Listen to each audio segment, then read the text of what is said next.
Isaiah Cole is a feared black CEO who seems untouchable until one small act changes the course of his life. After firing a black single dad named Malcolm under board pressure, he runs outside to stop him, apologize, and offer him dignity instead of shame. Days later, Isaiah survives a brutal accident but wakes trapped inside his own body, fully conscious and unable to speak, while his bored and greedy relatives circle his company like vultures. In the silence of his hospital room, the only people who treat him like a living man are Malcolm, now working nights as a janitor, Malcolm's gentle daughter Nia, and a hospice nurse who lost Isaiah's wife with him and knows the truth of his heart. As the board plots to move him away and bury him, kindness, innocence, and a whistleblower's courage become the thin line between theft and justice.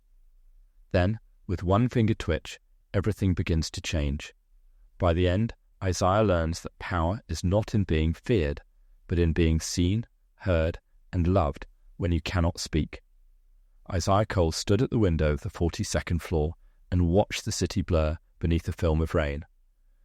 Far below, the front doors of Cole Dynamics opened, and 2 security guards escorted Malcolm Reed onto the sidewalk with a cardboard box pressed against his chest. From up there, it looked small, clean, efficient. Just another decision made inside glass and steel.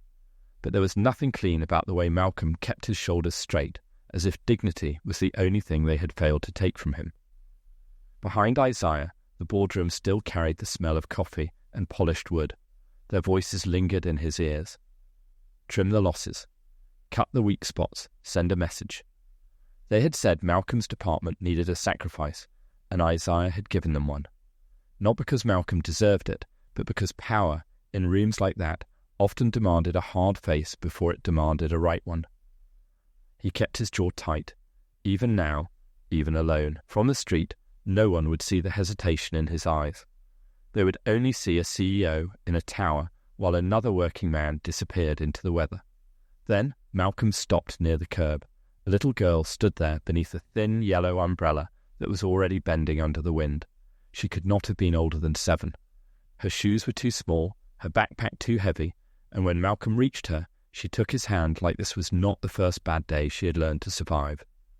Something inside Isaiah shifted, because suddenly, Malcolm was not leaving alone. Isaiah did not remember making the choice. One second he was standing in the doorway of the boardroom, hearing another director talk about optics and discipline, and the next he was moving. Someone called his name. Another voice rose behind him, sharp and offended. He ignored both. He crossed the marble lobby in long strides, shoved through the glass doors, and ran straight into the rain. Malcolm had almost reached the corner when Isaiah caught up. "Malcolm," he called, breath uneven. Malcolm turned slowly, his box dampening at the edges. His face held no anger now, only the tired caution of a man who had been disappointed too many times to waste energy on surprise. Isaiah stopped in front of him, rain sliding down his coat. "You weren't fired because you failed," he said. "The budget cuts came from above. They wanted someone visible, someone replaceable. I let them put it on you." For a moment, Malcolm said nothing. Cars hissed past on the wet street. The city kept moving as if shame were an ordinary thing. Then the little girl beside him tipped her head back and studied Isaiah with calm, serious eyes. She opened her backpack, pulled out a crumpled page, and held it up to him. On it was a single green leaf, drawn in waxy, uneven strokes. "What's this?" Isaiah asked softly.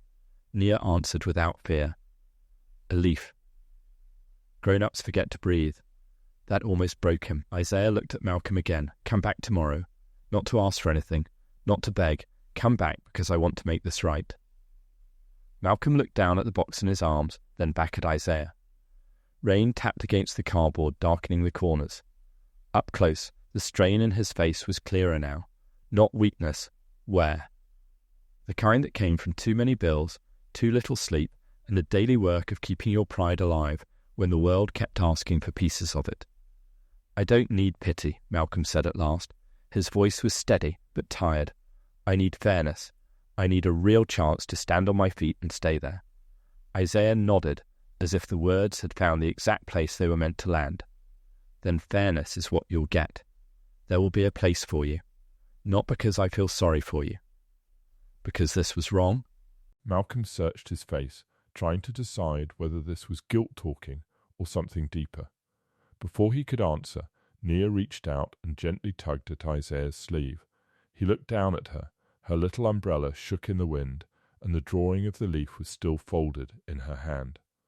Something in her expression reminded him of his wife, in quiet moments, soft, watchful, seeing more than she said. Isaiah lowered his voice. "You are not alone." Nia blinked, then repeated it back to him in a whisper, careful and clear, like she was placing the words somewhere safe inside herself. "You are not alone." For one small moment, standing in the rain, Isaiah felt something ease. Then he turned toward the black car, waiting at the curb, unaware that this simple act of running after a fired man would become the last clean choice he made before his whole world broke open. People who looked at Isaiah Cole from a distance saw the finished version first. The tailored suits, the controlled voice, the kind of office where the air itself seemed expensive.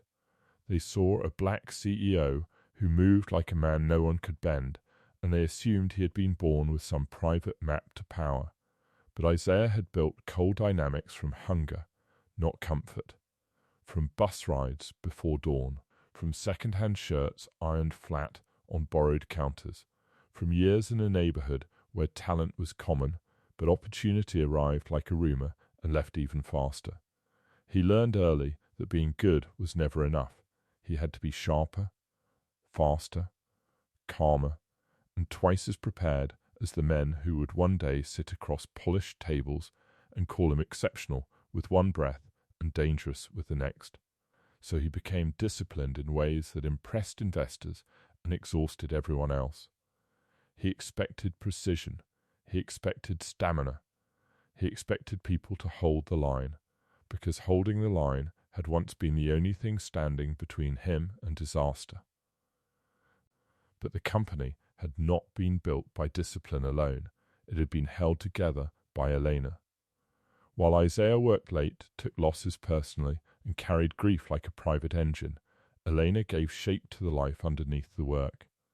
She steadied him after setbacks, softened the parts of him success could have turned to stone, and quietly reminded him that building something meant more than owning it.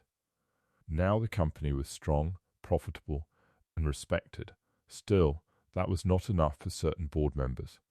They wanted faster growth, harsher cuts, and the sale of the community programs Isaiah had fought to protect. They called them noble, then wasteful. Isaiah was still the face of the company, still the founder, still the man everyone watched. But power inside a glass tower came with limits, and sometimes a man could command the whole room and still not be free inside it.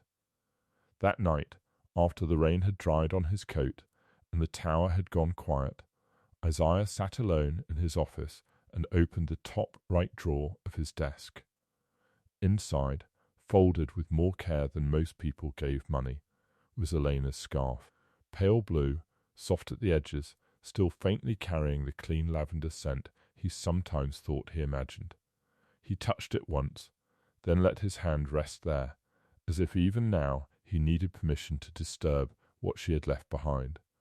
In the last weeks of her life, hospice had taught him a kind of helplessness success never had.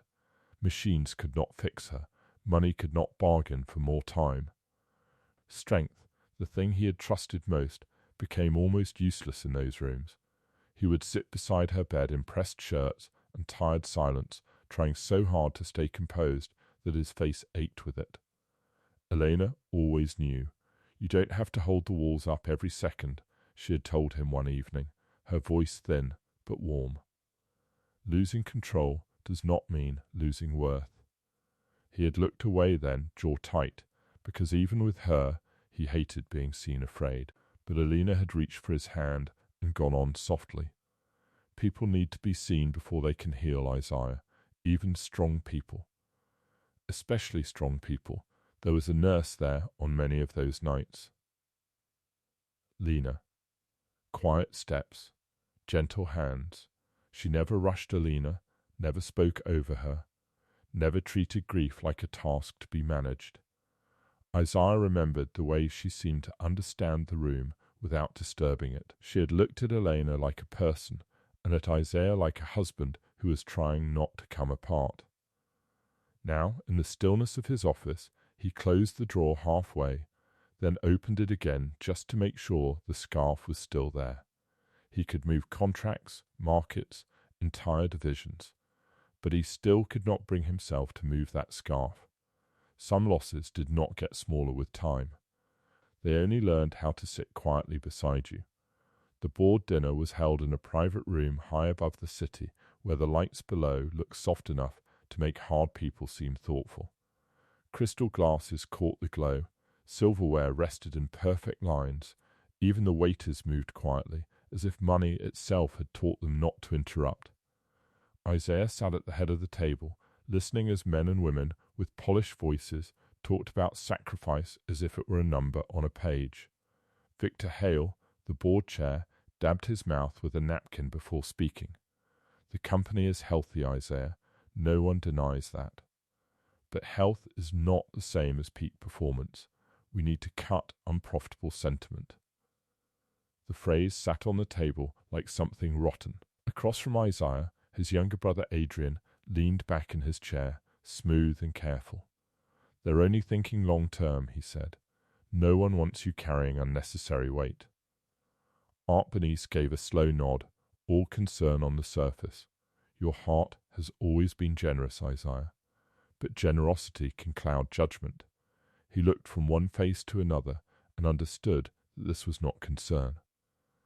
It was hunger-wearing manners. The company will not become a machine that feeds on frightened workers, Isaiah said quietly. We are not gutting people to make a quarterly report look prettier. No one challenged him directly after that. They did not need to. Their silence had its own strategy. By the time dinner ended, Isaiah's shoulders were tight with anger he refused to show. He walked out with Elena's words moving through his mind like a low echo. Losing control does not mean losing worth. People need to be seen before they can heal. But he was tired, distracted, and carrying too much into the night. When he slid into the back seat of the waiting car, the city lights blurred against the window, and for the first time in a long while, Isaiah did not feel powerful at all. The rain had thinned to a cold mist by the time Isaiah's car reached the intersection. He sat in the back seat, jacket open, tie loosened, eyes fixed on the street window as the city dragged itself past in watery light. His phone buzzed once beside him, but he ignored it. His mind was still trapped at the dinner table, still hearing polished voices talk about workers like numbers and loyalty like waste. Then everything changed in one violent second. A burst of headlights, the scream of brakes, a hard, crushing impact from the side that threw the world out of shape. Glass shattered in a bright spray. The car spun. Sound turned strange after that, muffled and far away, as if he had been dropped beneath deep water. He felt the seat belt bite across his chest, felt his shoulder slam hard, then only fragments remained. A horn that would not stop. Rain tapping broken glass. Someone shouting from very far away. Isaiah drifted in and out of those sounds without understanding them. Hands moved near him. A voice said his name. Another said, "Stay with us." Then the dark came down slowly and took the rest. When he woke again, the world was white, still and humming. A hospital room. He could hear footsteps. Monitors. Fabric brushing against fabric. Someone speaking near the bed in a low clinical tone. He understood every word. That was the first terrible thing. The second was worse. He could not move. Not his arms, not his legs, not his mouth. Panic rushed through him so fast it burned. He tried to speak, to shout, to force even a sound into the room. Nothing happened. The voices came in pieces at first, blurred by medication and exhaustion, but not blurred enough to spare him. A doctor stood near the foot of the bed, speaking in the careful, measured tone people used when they believed understanding was no longer possible. "Severe neurological trauma," he said. We need time before making firm predictions, but responsiveness is minimal. Another voice answered with a soft hum, then a page turned. Words like prognosis, long-term care, and impairment drifted through the room as if Isaiah were furniture beside them instead of the man inside the bed. Then Adrian arrived. Isaiah knew his brother's voice before he caught the words. Smooth. Controlled. Too steady for a man in shock. So what does that mean in practical terms? Adrian asked. Decision-making capacity. Timeline.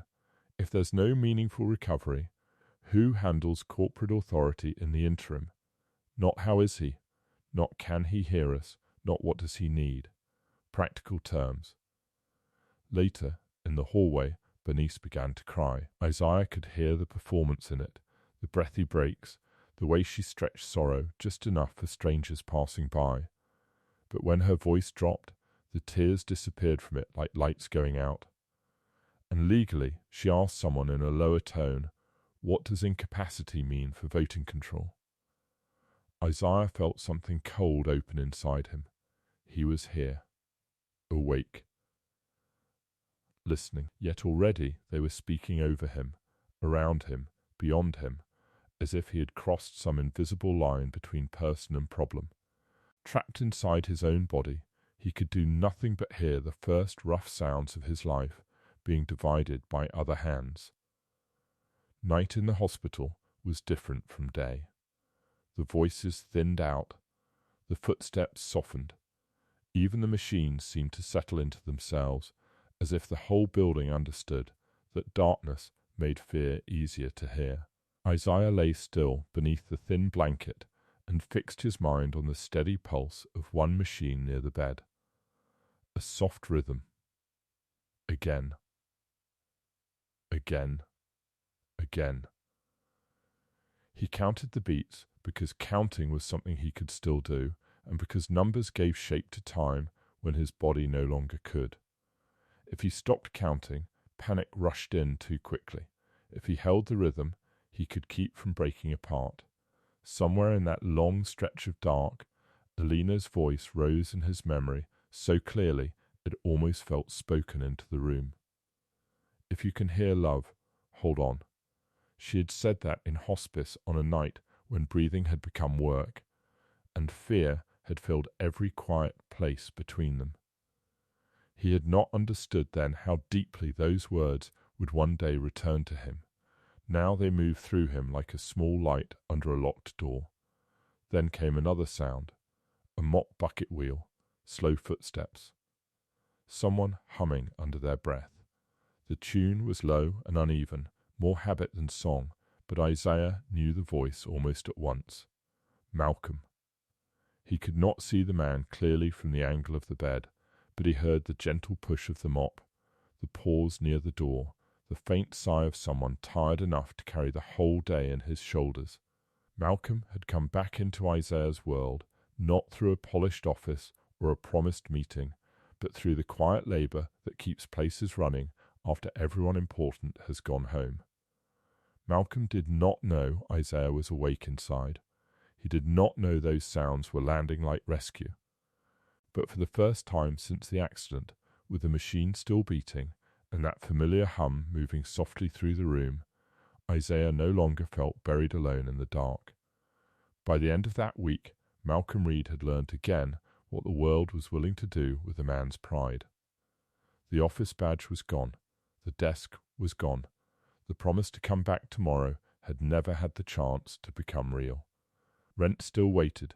Nia still needed school lunches, clean socks, bus money, and the small ordinary things that never paused for heartbreak. So Malcolm took the hospital janitor job on the night shift, because grief did not pay bills, and neither did wounded dignity. The first time he rolled his cart into Isaiah's room, he stopped cold. For a second, all he saw was the man from the rain. The expensive suit was gone. The sharp voice was gone. The power was gone. What remained was a still body beneath white sheets and the quiet machinery keeping watch around him. But Malcolm did not see a title lying there. He saw a man caught somewhere terrible and silent. He set the mop aside and got to work slowly, careful not to bang the cart or scrape the floor too hard. After a while, he spoke. "They told me you might not hear nothing," he said, wringing out a cloth, "but I don't believe in talking around folks like they already left." He straightened the blanket near Isaiah's feet and glanced at the motionless face. "You ran after me in the rain," he said softly. "Most men in your place wouldn't have done that." The room stayed quiet, except for the machines. Malcolm nodded once, as if silence itself could answer. No one should have to disappear while still breathing, and from that night on, he made sure Isaiah never did. A few mornings later, childcare fell through. Malcolm arrived for the end of his shift with Nia beside him, her backpack bouncing lightly against her shoulders and a small notebook tucked under one arm. A box of crayons rattled in her coat pocket every time she moved. The hospital was too quiet for a child, too white, too full of tired faces and closed doors, but Nia walked through it with the calm seriousness of someone used to waiting where grown-ups had no better choice for her. "I'll only bring her in for a minute," Malcolm told the nurse at the desk, already sounding apologetic for needing mercy at all. When they stepped into Isaiah's room, Nia's eyes lifted to the bed with open curiosity, not fear. She had seen sickness before in the way children sometimes do, close enough to understand silence without fully understanding loss. She moved to the bedside and stood on her toes, studying Isaiah's face as if she were checking whether someone had forgotten to turn the lights back on inside him. "My daddy says you're still here," she said gently, "even if you can't wave." The words settled into the room with a softness that made everything else seem clumsy. Malcolm busied himself near the door, giving her space, but Isaiah held on to every syllable. He could not move, he could not answer. Still, something in her voice made him feel less trapped inside the stillness. Nia opened her notebook, tore out a page, and began drawing with the focus only children seem to have. When she finished, she placed it carefully on the table where Isaiah could see it. It was a garden, simple and bright, with flowers that leaned a little too far and a bench beneath a wide tree. In the very middle she had drawn one green leaf, larger and brighter than everything else. At the bottom, in uneven letters, she wrote, "For when you wake up." Then she looked at Isaiah one more time, certain in a way the doctors had never been. And somehow, in that cold room full of wires and waiting, her small faith warmed the air. When Nia finished her drawing, she stayed a little longer by the bed, one hand resting on the rail as if she had known Isaiah for years instead of only through one rainy afternoon, and a room full of silence. Malcolm watched her from across the room while folding a fresh liner into the trash bin, and that was when he saw it. Isaiah's eyes changed. It was small. So small another person might have missed it. But Malcolm had spent enough of his life studying faces, tones, and the tiny shifts that told him what people would never say plainly. When Nia spoke, Isaiah's stare did not stay distant and flat the way it did with doctors and strangers. It sharpened. It held. It followed her voice with a quiet urgency that felt less like reflex and more like reach. Malcolm set the liner down slowly. Nia leaned in, lowering her voice into the soft, thoughtful way children use when they believe truth should be handled carefully. "I still have the leaf," she told him, "the one from the rain." Isaiah's eyes fixed on her. Then she smiled, remembering something important. "You said something to me that day." She paused, proud that she had kept it safe. "You said, 'You are not alone.'" The words moved through Isaiah like warmth through frozen hands. He could not lift a finger, could not turn his head, could not tell them that he remembered every drop of rain, every bend in her little umbrella, every look on Malcolm's face. But inside the locked, wordless dark, he held on to that sentence with everything he had. "You are not alone." It was no longer just something he had given a child on a sidewalk. It had become something given back to him when he needed it more than anyone knew. From that moment on, the phrase settled into the story of his survival like a quiet heartbeat, steady and unseen, carrying him through the silence one living second at a time. Lena Morris recognized him before she even read the name on the chart. It was something in the face, not the power that had once lived in it, not the public image from magazines and interviews, but the strain around the eyes, the effort, the old habit of holding pain in silence. Then she saw the full name and stood still for half a breath. Isaiah Cole, Elena's husband. Years earlier, Lena had cared for Elena in hospice, and she had not forgotten the man who sat beside her bed long after visiting hours ended, reading softly when Elena was too tired to talk. Isaiah had never made a scene of his love. He had shown it in smaller ways, refilling water without being asked, learning how to adjust a blanket so it would not pull at her skin, staying upright through exhaustion because he did not want Elena waking alone. Now he lay in a neurological care room, silent in a different way. Unlike some of the staff, Lena did not speak around him as if he were already gone. When she checked his pupils, she told him what she was doing. When she adjusted medication, she explained the change in a calm, even tone. When she moved his hand or lifted his shoulder, she did it with the same respect she would give any conscious patient. And all the while she watched, not dramatically, not with wishful thinking, just carefully. It was during one of Adrian's visits that she noticed the first thing that troubled her. His brother stood near the bed, speaking in a low voice with a lawyer, asking about temporary control, board continuity, and what would happen if this state continues. The moment those words entered the room, Isaiah's pulse shifted on the monitor. Not wildly, but enough. A quick rise, a sharp response. Then a slow, strained settling. Lena looked from the screen to Isaiah's face and felt an old instinct return. That evening, at the nurse's station, she began writing private notes. Time. Visitors. Physical changes.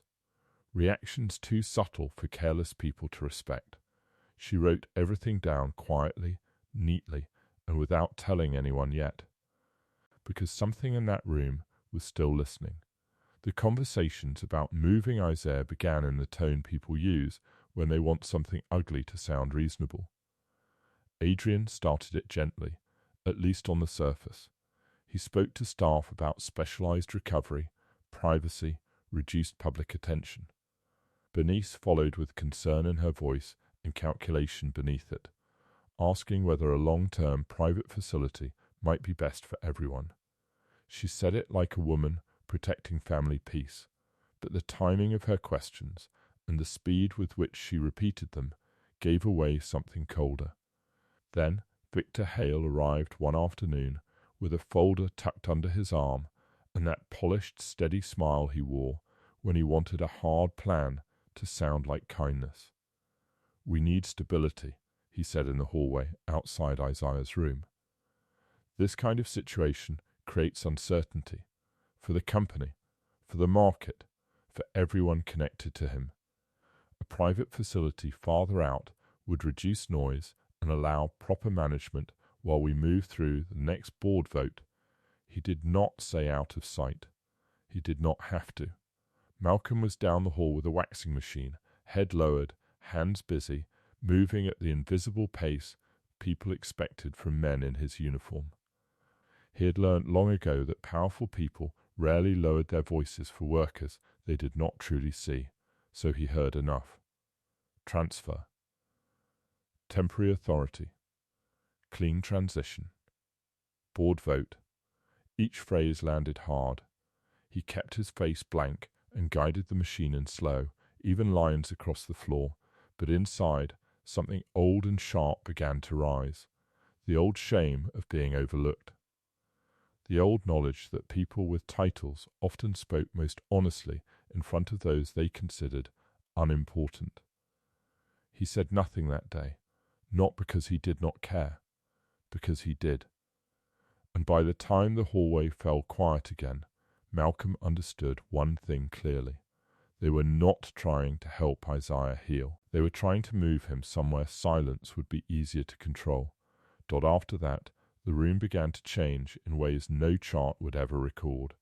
Malcolm was the first to do it without making anything of it. On nights when the blanket twisted around Isaiah's legs, he straightened it. When the flowers left by some board member drooped in stale water, Malcolm trimmed the bent stem and set the vase back neatly by the window, as if the room itself still deserved respect.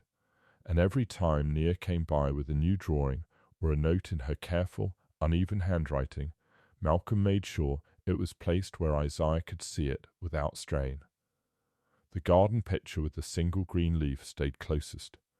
Lena noticed these things, and instead of treating them as foolish comforts, she added her own.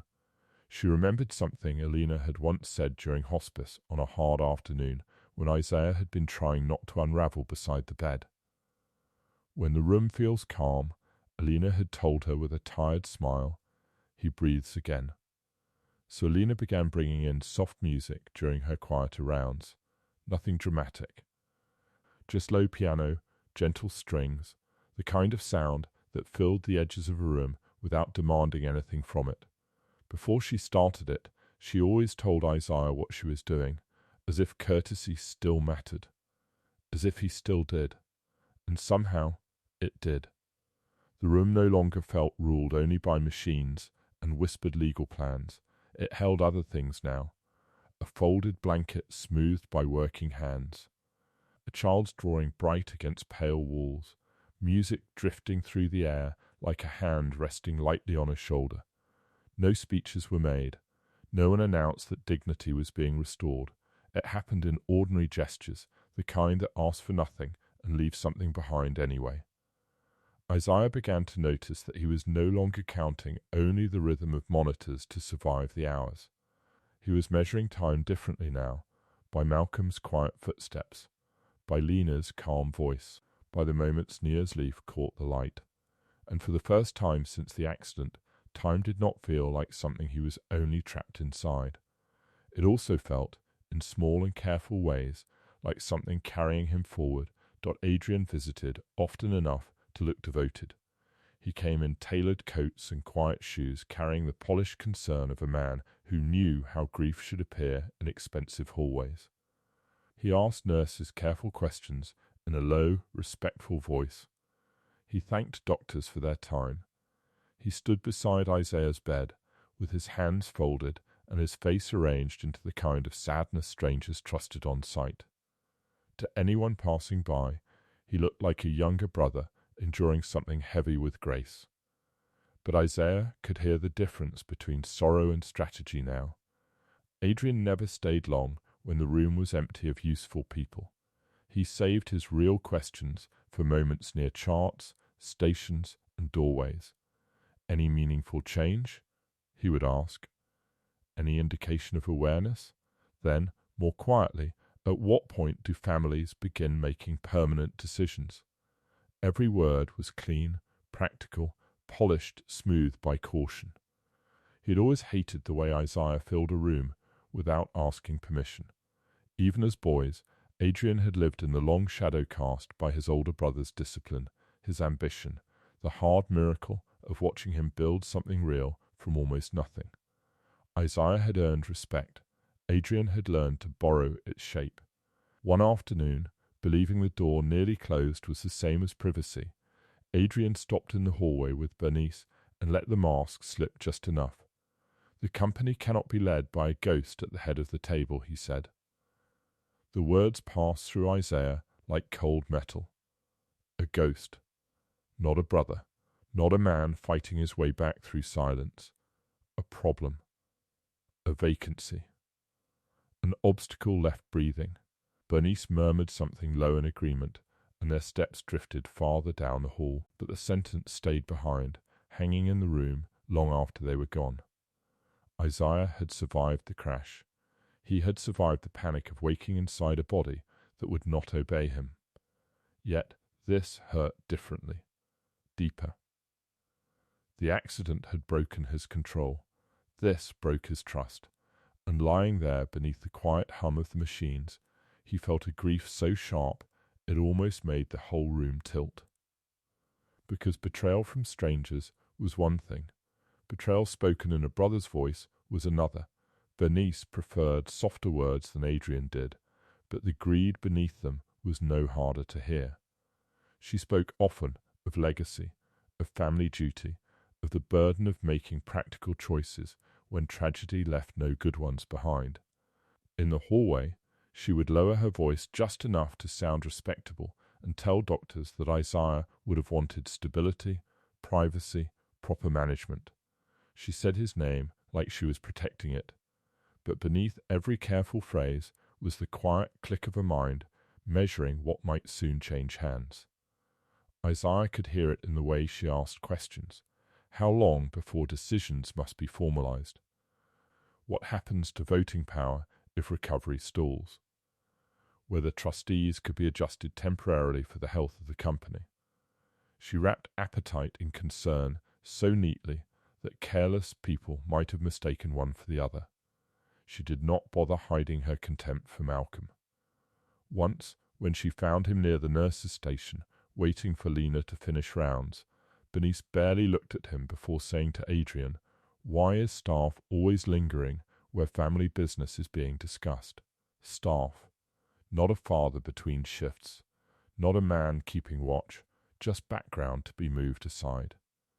Later that same day, Isaiah heard her speak about his possible transfer in the same practical tone one might use for changing storage units or moving a chair out of a room where it no longer matched the design. No sorrow, no pause, just logistics. Lena noticed more than Bernice realized. The paperwork requests were coming too fast now. Authorizations, inquiries, forms pushed forward before medical certainty had earned them. On the surface, each request had a reasonable explanation. Together, they formed a rhythm that felt less like preparation and more like a rush. Malcolm noticed the rhythm too. He began tracking visits without writing anything down. Who came before legal counsel? Who called after speaking with Victor? Which whispers happened outside Isaiah's room and which happened near elevators where people assumed janitors only heard machines? He kept his expression flat, his hands busy, his ears open. The threat was no longer vague. It was gathering shape, schedule, and signatures. That evening, Malcolm stood alone at the far end of the hallway, with both hands wrapped around the handle of his cleaning cart, staring at nothing. The floor beneath him shone under the overhead lights. The wax smell hung in the air. Down the hall, voices moved in and out of Isaiah's room, soft and expensive, full of plans Malcolm had never been invited to make in his own life. For a moment he thought about stepping back. Rich people's wars had never protected men like him. They ruined them, ignored them, or used them when convenient. Malcolm knew what happened when working men got too close to powerful families and their private battles. You got blamed, you got removed, you got reminded exactly where the world believed you belonged. He had Nia to think about. Rent, food, safety. A child who needed one steady parent more than she needed her father playing hero in somebody else's crisis. Then he looked through the glass panel beside Isaiah's door. Nia had come early with a neighbor dropping her off before school. She stood on tiptoe, her small palm pressing that leaf, drawing gently against the window. Her mouth moved first, and Malcolm could not hear her through the glass. Then she leaned closer and whispered again, soft enough that he caught it only when she turned slightly toward the hall. "Don't let them hide him." Malcolm felt the words settle in his chest. Not because they were dramatic, because they were true. He looked past the drawing, past the wires and stillness, and saw Isaiah lying there with no way to defend himself against people already making space around his absence. Something in Malcolm hardened into clarity.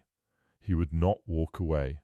He would not abandon a man just because that man could no longer speak for himself. And standing there in the quiet hallway, Malcolm crossed an invisible line inside himself. He was no longer just witnessing what was happening. He was staying. 2 mornings later, Lena came in during a quiet stretch between rounds, tablet in hand, expression composed in the way good nurses learn to be when they are trying not to disturb a fragile room. The blinds were half open. Pale light rested across the blanket. Malcolm had already finished his shift, and for once the hallway outside was still.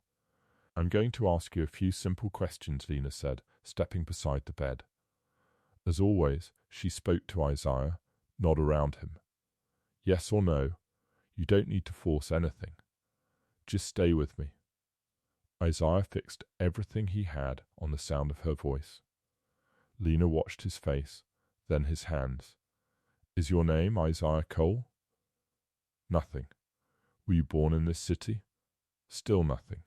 She did not rush. She adjusted his right hand gently on the sheet and tried again, her voice calm, almost ordinary. "Did your wife's name begin with E?" A spark moved through him so sharply it felt like pain, and then it happened. The faintest twitch in his right index finger, so small it could have been missed by anyone not looking directly at it. So brief another person might have called it random. But Lena saw it. Her eyes sharpened, though her face barely changed. She asked nothing dramatic after that. No gasp, no sudden call into the hall.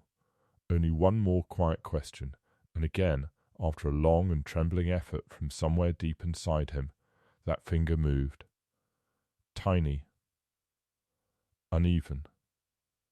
Real. Hope hit Isaiah with almost frightening force. It rushed through the locked stillness of him like a door cracking open after weeks in the dark. He could not speak, could not lift his hand again on command, but for the first time since the accident, his body had answered him, if only by an inch. Lena lowered her gaze and made a note without saying a word. She kept it quiet because she no longer trusted the people circling Isaiah's bed. In the wrong ears, something that small could be dismissed, explained away, buried under tidy language and convenient doubt. But she had seen it. And now, so had he. Lena did not test him again until the room was quiet. She chose the hour carefully, waiting until the last of the morning noise had passed and the hallway had settled into that softer rhythm Isaiah had come to rely on. Then she stood beside the bed, lowered her voice, and tried again, this time with questions that reached for memory instead of instinct. "Was your wife's name Elena?" Isaiah pulled toward the word with everything he had. His right index finger twitched. Lena's breath caught, but only slightly. She kept going, calm and steady. "Do you know the word garden?" Again, after a long pause that felt like climbing through stone, the finger moved. She looked at him closely now, not with pity, but with concentration sharpened by care. "Does Malcolm's voice help you stay calm?" This time, the answer came faster. Small, shaking, certain. By the third response, Lena no longer doubted what she was seeing. The movement only came under the right conditions. No rush, no noise, no crowd leaning over him and demanding proof. Isaiah needed calm, familiarity, trust. The body that would not obey in panic was still trying to answer when reached with patience. But when she quietly shared her concern with another physician, the moment turned cold. "A reflex," he said, after a brief look at the chart. "These cases can produce patterned movement. We have to be careful not to project meaning where families and staff want to find it." "Staff." The word landed badly. Lena nodded, because arguing too hard, too soon, would only make her easier to dismiss. But inside, she felt the strain of being pulled between procedure and conscience. Protocol asked for caution. Conscience asked whether caution was becoming an excuse for blindness. When Malcolm came by that evening, she told him only what mattered. "I think he's responding," she said quietly. Malcolm looked through the glass into Isaiah's room, jaw tightening just a little. "You sure?" Lena held his gaze. "I'm careful." I don't say things like that lightly. Malcolm nodded once. He believed her almost at once, not because the evidence was dramatic, but because he knew too well what it meant to recognize something true and be told it did not count.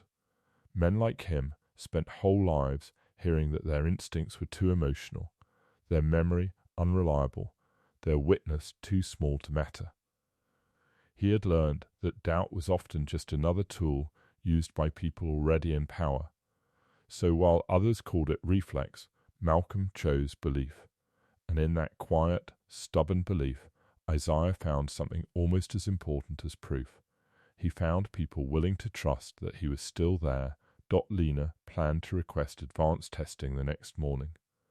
She had already begun lining up the language in her head, documented response patterns, repeated stimulus recognition, need for closer neurological evaluation under controlled conditions. It would not be easy, but it would be something official, something harder to brush aside with one cool sentence and a shrug. Victor Hale moved first. By late afternoon, a transfer order appeared in Isaiah's file for an out-of-state private facility with a polished name and very little public visibility.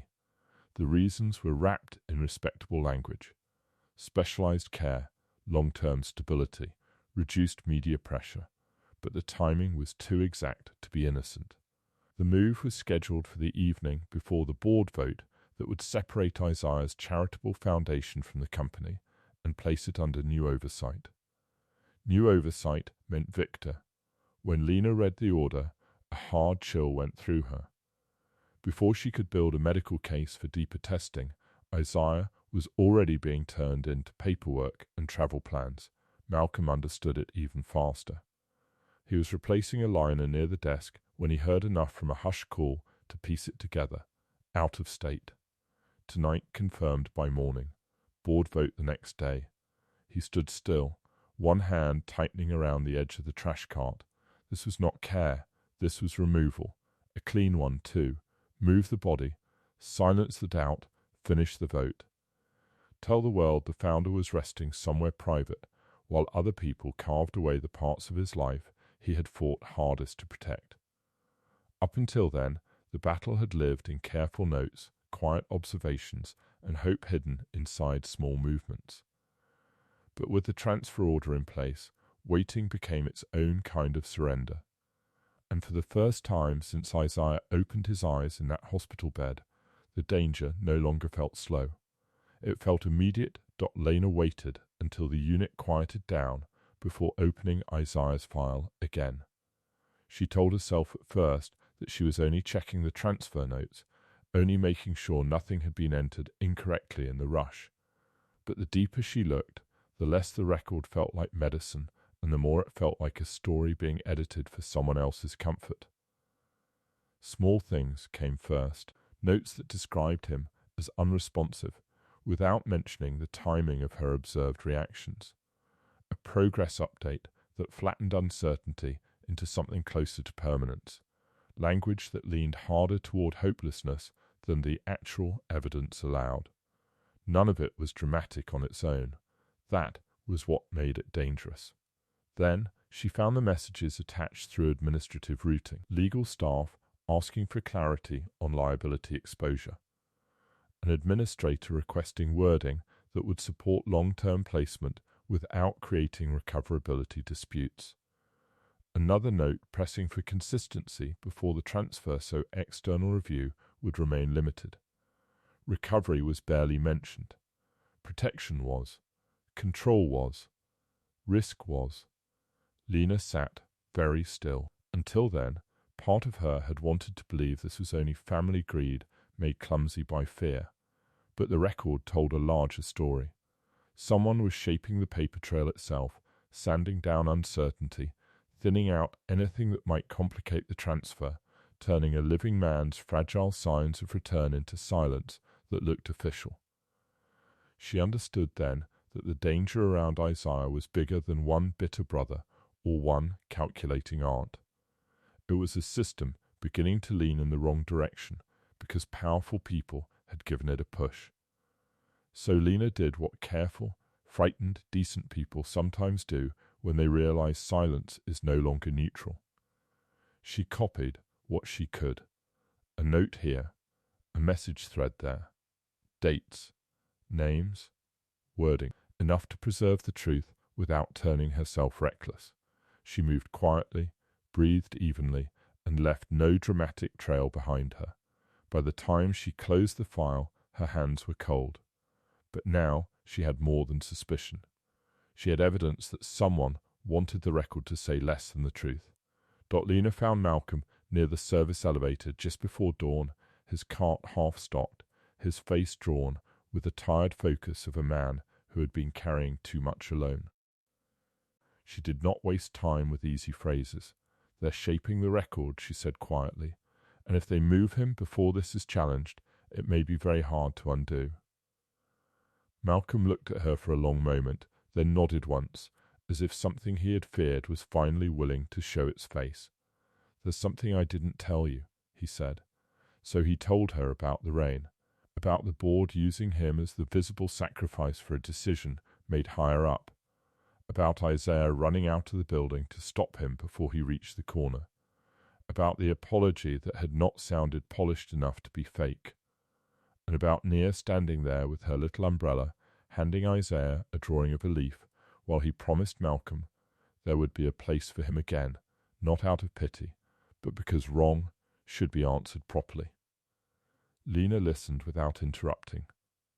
"When all this happened," Malcolm said, glancing toward Isaiah's floor, "I kept thinking I didn't owe rich people anything. Maybe I still don't.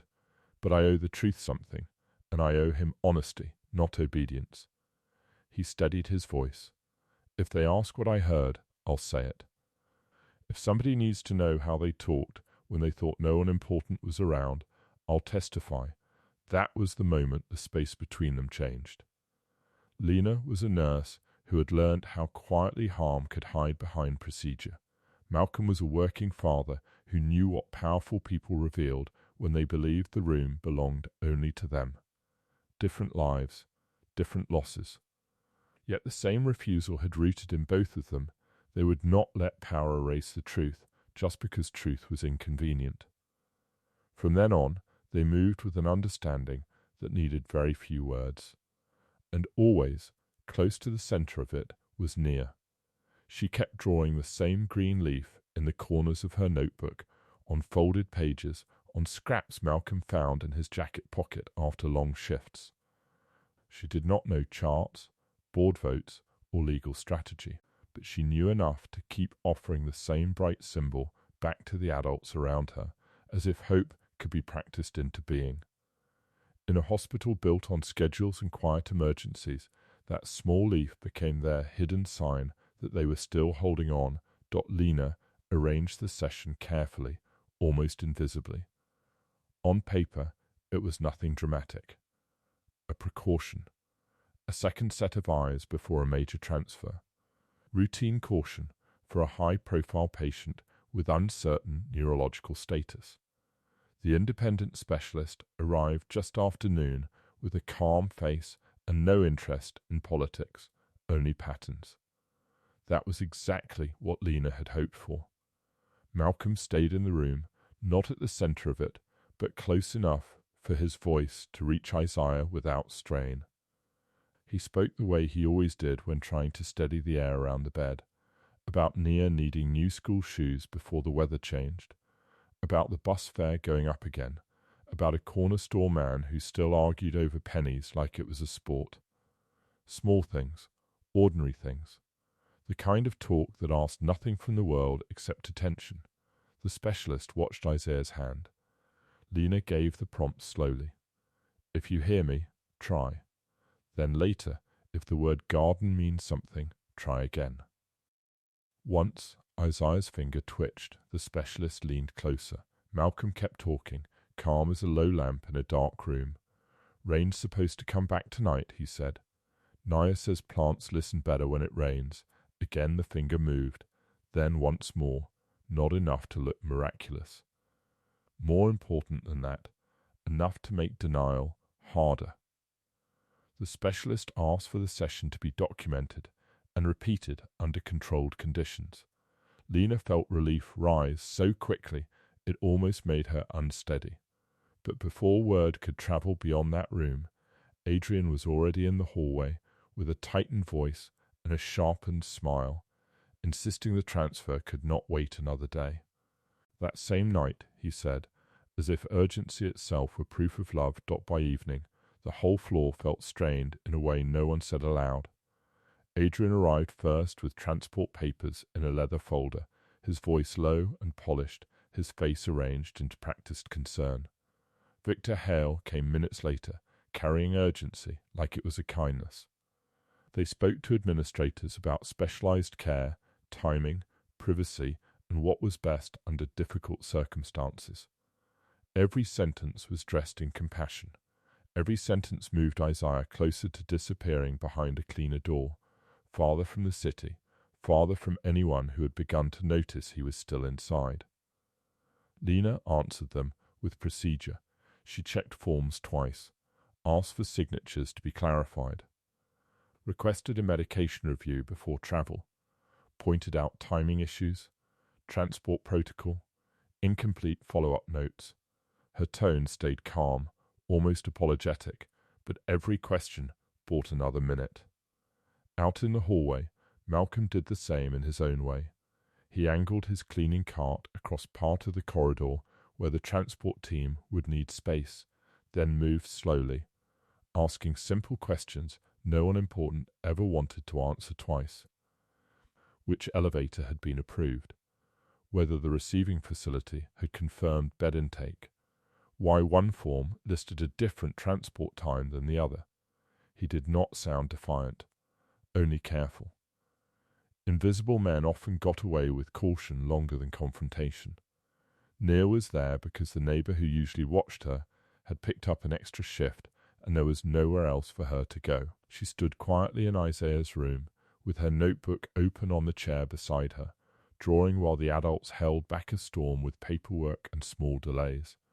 When she finished, she climbed close to the bedside and laid down one more picture. Morning light over a garden. A bench, a tree with leaves beginning to fill in. At the top she had drawn the sun like a promise. Then she leaned near Isaiah's still hand and whispered, soft enough that the room seemed to hold its breath around it. If you're in there, squeeze the morning.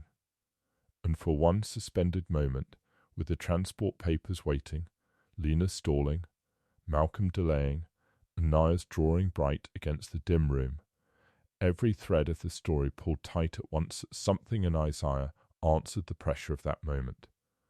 Not gently, not easily, but with the raw, desperate force of a man being pushed toward erasure while still fully alive inside it. He fixed his mind on Nia's whisper. Squeeze the morning. He reached for the words the way he had once reached for control, for certainty, for anything that could still belong to him. Deep inside the stillness, he pushed. At first, nothing changed. The room remained dim, tense, full of paper and polished lies. Then his right hand trembled. It was not much, just enough for Lena to see. She stepped closer at once. Isaiah? She said low and steady, taking his hand in hers. He pushed again. This time the finger did not only twitch, it curled, a small movement, but real, deliberate. His finger bent against Lena's palm and held there. The whole room seemed to stop. Lena froze with him, eyes wide but focused. Malcolm had gone still by the door, one hand resting on the cleaning cart like he no longer trusted his legs. Even the voices in the hallway seemed to fall back for a breath. Isaiah dragged air into himself like lifting stone. A sound caught in his throat. Rough, broken, more effort than voice. Adrian turned from the foot of the bed, stunned enough to forget his mask, and stepped forward. Isaiah? He said, leaning close now, as if disbelief might change what he had just seen. That was when Isaiah forced the last distance open. His throat burned, his chest tightened, every word felt torn through wire, but he made them anyway, each one slow and ruined and unmistakably his. I heard you, he fought for breath. Everything. No one moved. The sentence was barely more than a rasp, but it struck the room harder than a shout ever could, because it was not loudness that gave it power. It was truth. Truth spoken by the man they had already begun to bury beneath paperwork, distance, and polite lies. Adrian's face lost all colour. Victor, standing just outside the door, stopped so abruptly he looked almost foolish. And Isaiah, trembling with the cost of those words, held on to Lena's hand as if it were the edge of the world and he had finally pulled himself back onto it. Isaiah lost his voice before he understood what his voice was truly meant to do.